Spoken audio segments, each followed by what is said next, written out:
Suppose we have something like this to solve. Again, it's going to be just as easy. We want to isolate the radical first. So what do? I just subtract 10 from both sides. And that goes away. Then I just have 1/5 times the cube root of 3x. And then that's going to equal negative 2.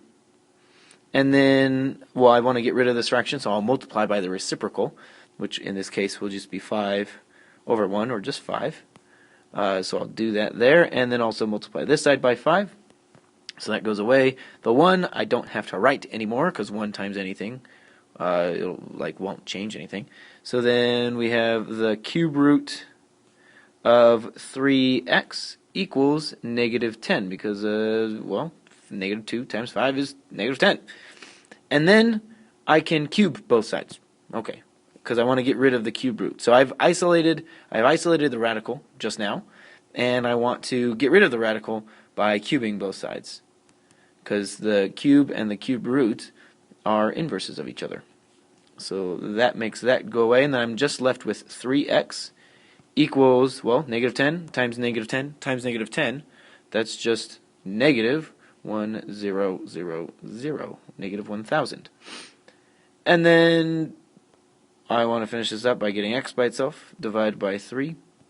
And there we go. X equals negative 1000 over 3. Let's check our answer.